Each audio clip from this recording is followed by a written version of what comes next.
Darles en este bonito miércoles de noticias positivas en Boca de Mujeres. Bueno, con la pregunta de Pacho, bueno, a mí me inspiran de Yarumal muchísimas cosas, pero hay una en particular que yo creo que es la que bendigo esta tierra y es la posibilidad de que cuando llueve en la noche, en la mañana esté despejado y se vean las montañas mucho más verdes de lo que son.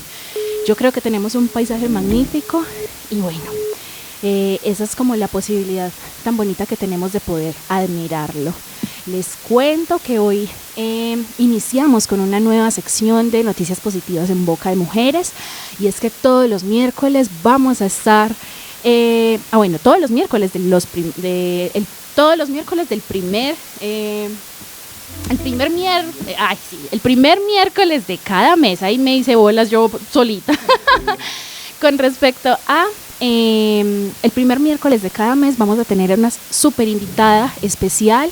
Ella es María Isabel Álvarez, ella es una ginecóloga y obstetra y bueno, ella se quiso sumar a esta bonita estrategia con respecto a todas las necesidades que tenemos las mujeres específicamente en todo esto que llamamos sistema reproductor, pero también cómo nos incide en términos de nuestro cuerpo y nuestro desarrollo.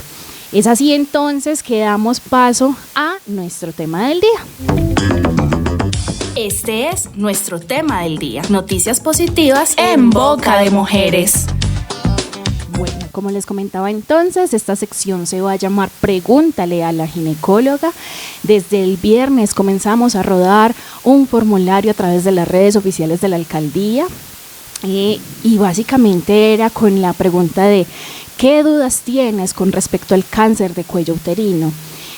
Y bueno, tuvimos nada más y nada menos que 126 preguntas relacionadas a este tema, que ya bueno, ahorita vamos a conversar un poco con la doctora, pero yo por lo pronto quiero darle como la entrada a nuestra invitada del día. Entonces, doctora María Isabel Álvarez, ¿cómo estás?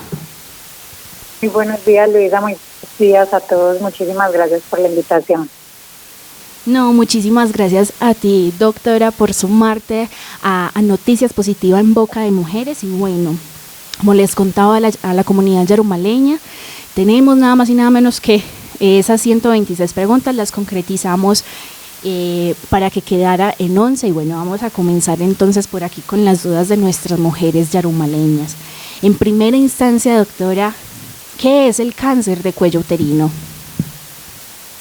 Bueno, el cáncer de cuello uterino es el cáncer o el tumor maligno que se origina en el cuello de la matriz o en el cervix, como nosotros también lo llamamos, que es la parte que protruye a través de la vagina del útero. El útero está compuesto por un cuerpo y un fondo que están, digamos, dentro de la cavidad pélvica, y la parte que nosotros logramos ver por fuera, que es de donde se toma la citología, es la que protruye o sale a través de la vagina. Entonces el cáncer de cervix es el tumor que se origina en esa zona del cuerpo. Bueno, doctora, y contanos, ¿por qué sucede? ¿Qué factores lo pueden provocar? Y si solo se desarrolla por el virus del papiloma humano. El cáncer del cuello del útero se ha demostrado que tiene una asociación muy fuerte con la infección por el virus del papiloma o el VPH. El 95% de los cánceres de cuello uterino es provocado por este virus. Solamente un 5% de los cánceres podrían ser originados por otras causas, entonces es relativamente raro. La causa más común es el virus del papiloma. Se considera que el virus es necesario para que el cáncer se desarrolle, pero entre el grupo de mujeres que están conviviendo con el cáncer del cuello en su matriz, hay unas que van a desarrollar cáncer y hay otras que no. Entonces, el punto es saber cuáles sí y cuáles no. Eso de entrada no se va a saber, sino solamente a través de la vigilancia, como ahorita lo vamos a hablar un poco más, pero se cree que hay algunos efectos externos, como el consumo del cigarrillo, las mujeres que tienen muchos hijos, el uso de anticonceptivos por más de 5 años, tener alguna otra infección de transmisión sexual. Se cree que también tiene mucho que ver con la microbiota o las bacterias que viven en nuestra vagina, que son nuestras defensas, pacientes que toman algunos medicamentos como los esteroides que bajan las defensas, pacientes que tienen dietas pobres en proteínas y ricas en carbohidratos y que puede llegar a tener algún componente también genético, el que haga que la paciente desarrolle o no el cáncer en presencia del virus del papiloma. Entonces sabemos que todas las que tienen cáncer del cuello de la matriz deben tener el virus del papiloma, pero hay algunos cofactores externos o propios de la paciente que van a proponer de que esa infección persista y que esa infección entonces a largo plazo provoque un cáncer. Como en otras pacientes va a haber una adecuada respuesta y el mismo cuerpo se va a encargar de matar el virus y se va a terminar la infección y con esto entonces no se progresará un cáncer. Bueno, doctora, y con respecto a esas precauciones que deberíamos tener las mujeres en términos, por ejemplo, de hacernos exámenes y demás, ¿cuáles otras recomendaciones nos puedes hacer para evitar el cáncer de cuello uterino? La prevención está dirigida en dos maneras. La prevención está dirigida primariamente a través de la vacunación. Tenemos que pensar que la mujer que ya está expuesta al virus del papiloma, uno cuando se expone en las primeras relaciones sexuales, la mujer que ya se expuso al virus del papiloma, la vacuna no está haciendo un efecto preventivo porque la paciente ya se pudo haber infectado si ya tuvo relaciones sexuales. Entonces la idea es que las chicas que no hayan tenido relaciones sexuales, por eso es que se está empezando a vacunar las niñas que están cumpliendo los 9 años, ojalá lo más tempranamente antes de que empiecen su vida sexual. Esa sería la prevención primaria, colocarles la vacuna para que tengan defensas y si en algún momento están expuestos al virus, cuando inicien su vida sexual ya tengan defensas contra él y no permitan que el virus entre a su cuerpo. De otro lado, las pacientes que ya han tenido relaciones, la única forma de hacer prevención sería una prevención secundaria, haciéndose las citologías o los test del virus del papiloma en el momento en el que le corresponda. Pero sería siempre asistir a los controles de citología o virus del papiloma como se lo indique su médico o ginecólogo. Bueno, ahorita nos mencionabas el tema de la vacuna contra el virus del papiloma humano. Inclusive aquí en Yarumal tenemos a una de las instituciones educativas públicas y fue uno de los primeros colegios en Antioquia en ser vacunado en su totalidad a todas las adolescentes con respecto al virus del papiloma humano. Pero entonces nos hacen la pregunta de cuál es la efectividad de esta vacuna. Bueno, hay varios tipos de vacuna, pero lo que yo quiero que sepan es que dentro de todos los virus del papiloma, porque no son poquitos, son muchos los virus del papiloma que conviven con nosotros, hay dos que son los más cancerígenos, o sea, los que tienen más potencial de dar cáncer del cuello de la matriz, que son el tipo 16 y el tipo 18. Cualquiera de las vacunas, la nonavalente o la cuatrivalente, tienen incluido la vacuna contra esos dos tipos que son los que más da cáncer. Adicional a eso, pues hay unas que tienen defensas contra otros virus adicionales que si bien también pueden generar cáncer, no son los más frecuentes ni son los más agresivos. En general, independientemente de la vacuna que se use, se cree que la efectividad de la vacuna es cercana al 100%, más o menos 98%. Con eso podemos prevenir de que una vez yo me vacune sin haber tenido vida sexual, cuando yo ya tenga la vida sexual, ya esté vacunada contra los agentes más agresivos y más cancerígenos. Como yo ya les venía diciendo, hay otros virus que también se nos pueden pegar porque son muchos y la vacuna no los incluye a todos. Pero esos que no están incluidos son menos agresivos, el cuerpo tiene más probabilidad de defenderse contra él e incluso son los virus que no necesariamente generan cáncer. Bueno, doctora, y ahorita mencionabas un poco el tema de los diagnósticos, cómo se realizan, ¿cierto? A través de la citología y que se haga de manera regular y demás. Pero bueno, en caso tal entonces, por ejemplo, de que alguna mujer desarrolle cáncer de cuello uterino, ¿cuál es ese tratamiento que por lo general es recomendado?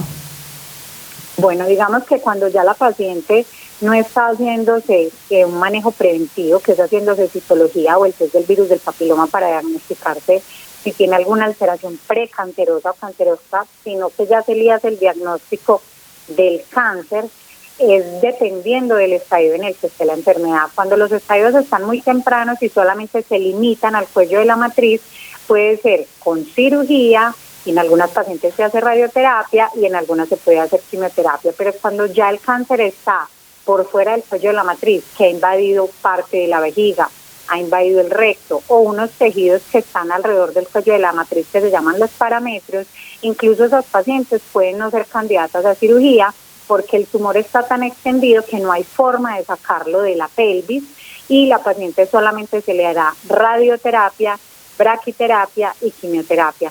Entonces, la idea es de que toda paciente que tenga un cáncer se le detecte en el estadio más inicial, donde está solamente en el cuello de la matriz, para que ella pueda ser beneficiaria de curación, o sea, de hacer cirugía y hacer radioterapias y quimioterapias para que se muera el cáncer que esté en la pelvis, porque cuando ya el cáncer está muy extendido, realmente el tratamiento es paliativo. El cáncer no se logra sacar, se intenta es matar, como ya les venía diciendo, con radioterapia y quimioterapia. Bueno, aquí haces una acotación de que cuando ya los tumores están extremadamente grandes, ya los cuidados son paliativos, es decir, entonces que ese cáncer puede ser mortal. Realmente está descrito que el cáncer de cuello uterino es la primera causa de muerte por cáncer en las mujeres en América Latina, entre el grupo de 20 a 40 años, o sea, mujeres muy jóvenes, y es la tercera causa de muerte de mujeres a nivel mundial. Esto sí es un cáncer que mata a las mujeres y lo que a nosotros nos preocupa es que es un cáncer que se puede prevenir o que incluso se puede diagnosticar en estadios muy tempranos cuando uno se adhiere a hacerse la citología o el test del virus del papiloma. Por eso es que hay tanta insistencia en vacunar a las niñas jóvenes y hacerse citología y papiloma en las pacientes adultas, porque es un cáncer prevenible y que cuando ya se desarrolla y invade muchos tejidos es muy potencial de que la paciente muera en los siguientes años del diagnóstico. Mencionabas un rango de edad, doctora, en términos de la mortalidad de los 20 a los 40. ¿Podemos estar expuestas teniendo menos de 20 o más de 40 años? Claro que sí, o sea, el cáncer se puede presentar en las pacientes que tengan el virus del papiloma, ¿cierto? Y como nos podemos infectar desde nuestras primeras relaciones, pues uno puede desarrollar lesiones preinvasivas desde que tiene el virus, además de que eso también va a estar asociado a que a tanta temprana edad inició la relación y que tantos compañeros sexuales ha tenido, porque a medida que uno tiene más compañeros sexuales, tiene más riesgo de infectarse, ¿cierto? Pero el cáncer en la mujer joven, o sea, de menos de 20 años, es muy raro, por eso es que nosotros empezamos a hacer citología a partir de los 25 años y test del virus del papiloma a partir de los 30. ¿Cuál es la explicación?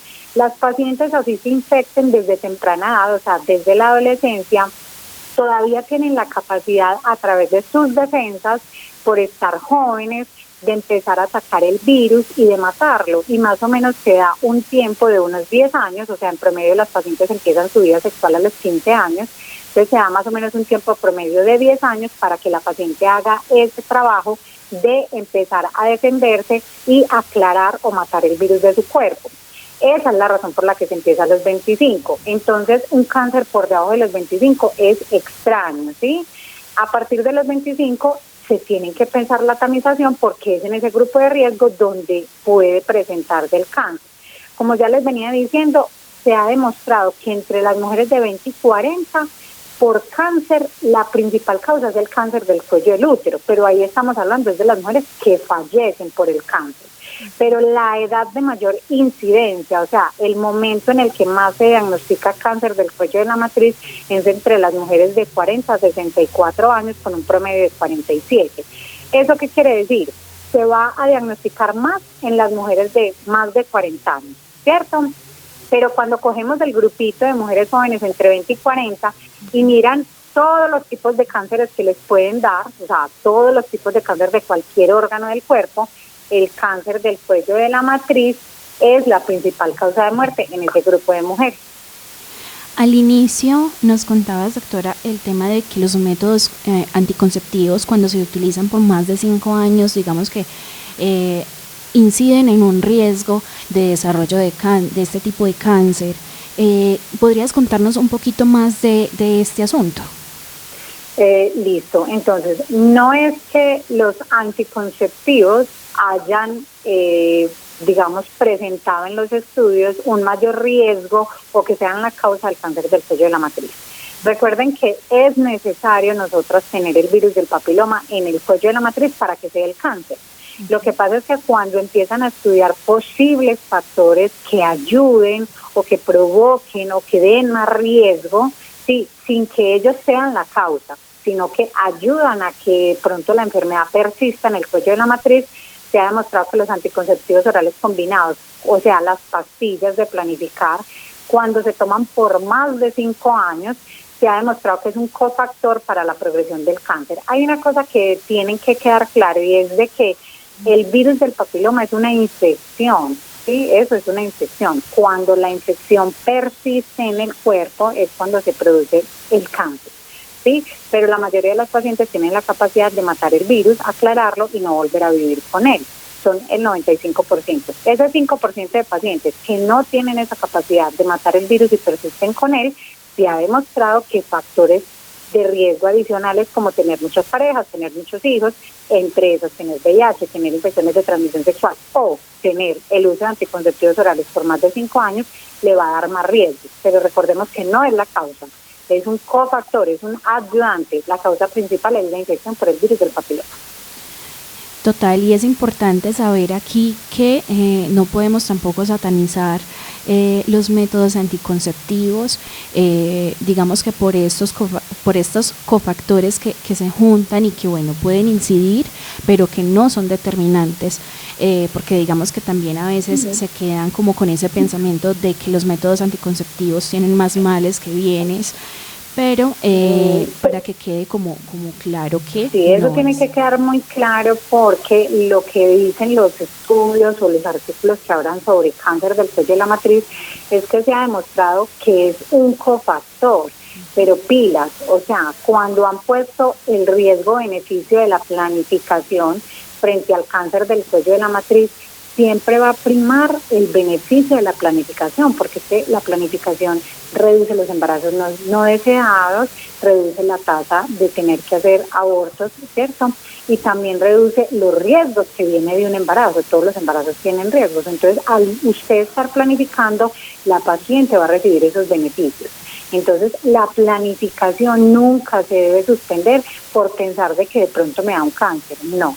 Lo que se ha demostrado es que hay una asociación, pero no hay una causalidad. O sea, los anticonceptivos no son los que causan el cáncer, y cuando se pone el riesgo-beneficio entre planificación y esa posible propagación del virus con el uso de los anticonceptivos, siempre va a primar o va a pesar más el hecho de que los anticonceptivos nos protegen contra los embarazos.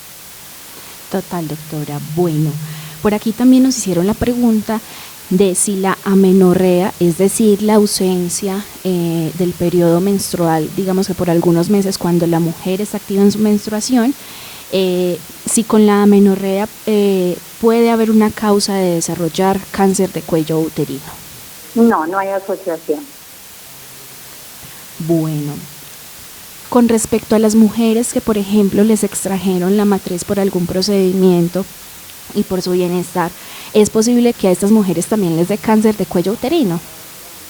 Bueno, entonces aquí nos tenemos que ir a algo que yo siempre le pregunto a las pacientes cuando asisten a consulta. ¿Cuál es la causa por la que le sacaron el útero? Si le sacaron el útero por una causa benigna, y recuerden que siempre que a uno le sacan el útero, ese útero se lo llevan a hacerle un procedimiento que se llama patología, y todas las pacientes deben reclamar ese resultado de patología y revisarla con su médico. Si no salió en el útero o en el cuello de la matriz cáncer, eso quiere decir que usted no tenía nada en ese útero que ya le sacaron. Por lo tanto, usted no tiene por qué seguirse haciendo citologías, porque al ya no tener el cuello de la matriz, no existe el riesgo de cáncer de útero ni de cuello de la matriz. Ahora, ¿cuál es la excepción?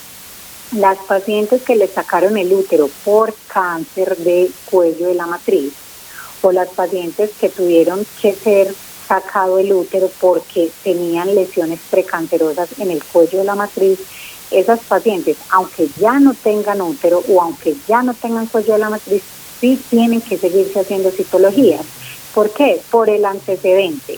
Cuando uno le sacan el útero ya no le queda sino la vagina en el fondo, pero por el hecho de que ahí cerca hubo un cáncer, esas pacientes toda la vida se tienen que seguir haciendo citología, hasta más o menos los 65 años que se hace la citología. Otro grupo es que hay unas pacientes que les sacan la matriz, pero les dejan el cuello del útero. Eso se llama una histerectomía subtotal. Le sacan todo el útero que está dentro de la pelvis, pero le queda el pedacito que yo les estaba diciendo al principio, que es el que sale por la vagina, que es el que se toma la citología, y la paciente quedó con cuello de la matriz. Así le hayan sacado el útero, siempre se tiene que hacer citología, porque de ese cuellito de la matriz es de donde nace el cáncer. Bueno, y por aquí una de las últimas preguntas es con las mujeres lesbianas, si ellas también pueden desarrollar cáncer de cuello uterino, y por demás también aquí una pregunta que es importante hacer es, ¿las mujeres lesbianas también deben hacerse citologías? Digamos que hay unos tabúes con respecto a la salud reproductiva y sexual de las mujeres lesbianas, y bueno, este va a ser también el espacio para aclarar estas dudas. Bueno, resulta que el virus del papiloma tiene una afinidad por la piel y por las mucosas. Las mucosas son la parte que usted se nota en los genitales de un color distinto, algunas las tienen un poco más rosaditas, otra un poco más blancuzca, otra un poco más cafecita, pero es esa zona que cambia entre la piel y la vagina, ¿sí? Entonces el virus del papiloma tiene la capacidad de pegarse tanto a la mucosa como a la piel. Por lo tanto, cuando las mujeres tienen relaciones sexuales con mujeres, también tienen contacto con los genitales y también pueden transmitirse el virus del papiloma. Entonces también se deben hacer tamización del cáncer del cuello uterino con citología de los 25 a los 30 años y test del virus del papiloma a partir de los 30 años. Ellas también están incluidas en el programa de tamización.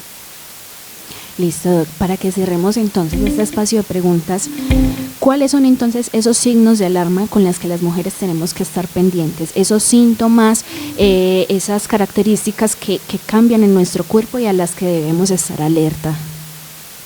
Bueno, digamos que hay algo que nos deja, digamos, a nosotros las mujeres un poco aburridas con este tema, y es de que cuando tú tienes síntomas por el cáncer del cuello uterino es porque ya tienes una enfermedad muy avanzada. Entonces, nunca debemos esperar a que tengamos síntomas para poder consultar. O sea, cuando ya el tumor invade todo el cuello de la matriz, invade la vagina, invade el recto, invade la vejiga, o incluso puede estar en otras zonas del cuerpo, la paciente va a tener pérdida de peso, puede tener fiebre, sangrados de mal olor por la vagina, dificultad para orinar, dificultad para dar del cuerpo, sangrados por la parte por donde orinamos, que se llama la uretra, o sangrados por el recto, muchísimo dolor pélvico, dolor abdominal, pero eso es cuando la enfermedad ya está avanzada. Entonces, no hay ningún signo o síntoma que nos avise la enfermedad temprana. La única forma es haciéndose la tamización con citología o test del papiloma, y por eso es la insistencia de hacerse el examen. Cuando un cáncer se diagnostica muy tempranamente o un precáncer, la paciente casi que con toda seguridad no siente absolutamente nada, y solamente a través de estos exámenes es que nos podemos dar cuenta y darle un tratamiento temprano. Bueno, doctora, muchísimas gracias por acompañarnos en este espacio. Recuerden, comunidad yarumaleña, este espacio se da el primer miércoles de cada mes, y bueno, todos estos meses van a tener una temática distinta. Les agradezco muchísimo por la respuesta que tuvimos y la acogida que tuvimos con respecto a todas estas dudas que tenían. Ese formulario se convirtió en un espacio seguro, anónimo, en donde todas las mujeres pueden preguntar esos detallitos que con los cuales digamos que convivimos y que nos quedamos con la duda, pero a veces esos temores, esos tabúes. Les recuerdo, cuando hay unos casos con unas especificaciones digamos que con unas particularidades, es muy difícil abordarlo a través de esos espacios. Les recordamos que siempre existen esos espacios de consulta y que por demás son nuestro derecho a la salud informada, responsable, en términos de poder saber qué es lo que nos pasa y que nos solventen todas estas dudas, porque cada caso tiene sus particularidades, cada caso es único y puede tener unas causas similares, pero también unas causas muy específicas con respecto a cada ser humano. Es así entonces que nos despedimos de nuestra doctora María Isabel Álvarez. Muchísimas gracias por acompañarnos y bueno, esto fue Noticias Positivas en Boca de Mujeres.